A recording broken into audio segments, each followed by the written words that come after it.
তোমরা সিলেটকে বাঁচাও, রংপুরকে বাঁচাও এবং চট্টগ্রামকে বাঁচাও দাদা। আপনার আর ব্রাহ্মণবাড়িয়া লাগে না দাদা? ব্রাহ্মণবাড়িয়া লাগলে কোয়েন কলজা থেড়াম থাকলে আমরা বাউন্ডারির যে বেড়াইতে দুইটা কাজে লেগে মানুষ মেরলা। আর আপনারা যখন দেশ নিতেন গাইবেন সার্বভৌমত্বের রক্ষার লাগে কিতা করবো আপনার আইডিয়া আসেনি? টেড়া দিয়া ফার দিয়া বিসি দুইটা দুই সাইডে লে দেবো, একদম লক করে লাগবো। আর আমরা বাউন্ডারি অর্ধেক ফুলাফান করলাম ফুবি তাহে আপনার বর্ডারের সাইডে আহরা গাজীর বাজার একজনে বইয়া মনে করেন যে কাশির সুধা বাবা চাচা হগল তান রিহা লাগিয়ে গেলে গা এটা কাইচে রিসি করলাম ধরে লেবো গেলাম ফানজাদা। মৌলবাদীরা তিরিং বিরিং পুড়ুং পুড়িং করে লাফালাফি করছে। এই যে এই দাদা হইলো আরেক নিউজ মারানির ফুত, মানে সারা দিন ওই মুহূর্তে যেটা এই দুই নিউজ পড়তেই তাহে। তো দাদা আপনি নিউজ পড়ার স্টাইল এমন কি লিখা? আপনি কি আগের জন্মে সুলকানির মলম বিক্রেতা ছিলেন? তোমার নাম, আমার নাম, সিলেট, রংপুর, চট্টগ্রাম। আপনি মানুষের নাম চিন্তা করে আর লাভ নাই, আপনার নিজের নাম কি তা?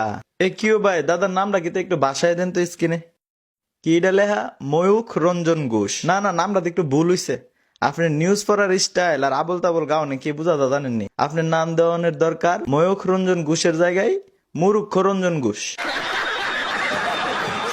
রংপুর, চট্টগ্রাম, সিলেট এই সমস্ত জায়গা হয়তো আবার হিন্দু ভূমি হতে পারে। এসব আজেরা ফেসাল ফাইরা মুসলমান আর হিন্দুরার মধ্যে একটা সাম্প্রদায়িক অবস্থা সৃষ্টি করার লাগিয়া এই আপনার মতন মুরুক্ষ রঞ্জন ঘোষই একদম পারফেক্ট লোক। আর নাহলে বাংলাদেশে এমন কুস্তা না। আর আপনি হেমদা যেভাবে নিউজ করা শুরু করছেন দাদা, মনে হইতেছে বাংলাদেশে কেমত লেগে গেছে গা। আরে কি একটা আলামত। ফাজিল, তোর কপালে জুতার বাড়ি হারামি। বাংলাদেশেরও একটা চিকেন স্নেক আছে, অর্থাৎ একটা মুরগির গলার মতন একটা অঞ্চল আছে যেটা যদি মোট করে ভেঙে দেওয়া হয় বা ভারতীয় সেনা নেমে পড়ে। জি, ভারতীয় সেনারা বাংলাদেশের চিকেন স্ন্যাক ভাঙ্গা দিব। আপনার মতন আবুল তো হেরা মানে ফরালেয়া কইরা সেনা হইছে না, ওই আপনার মতন ওই মলম বিচ্ছা সেনা হইছে। আপনি সাংবাদিক নামে সাংঘাতিক মিয়া।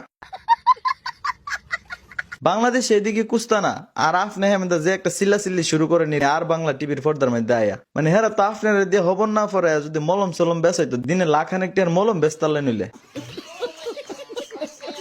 যদি বাংলাদেশের এই মুহূর্তে কোনো মৌলবাদী জবাব চায় বাংলা দেখেন, একদম চোখ বন্ধ করে নিন, চোখ বন্ধ করুন, একদম চোখ বন্ধ করুন। ওই দেন তার কথা কর লক্ষণ দেখেন।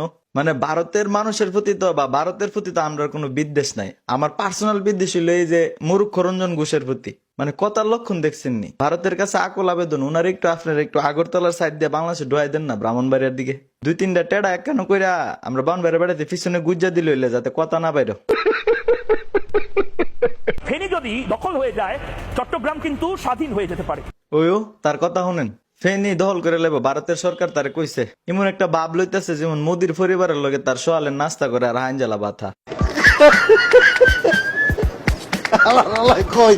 আপনার লাগে একটা ভালো উপদেশ দাদা, নিউজ টিউজ বাদ দিয়া আপনি এক কাজ করেন, আমরা বাউন বেড়ায়েন আপনার স্টেশনে একটা মলম বেচার জায়গা করে দিব না।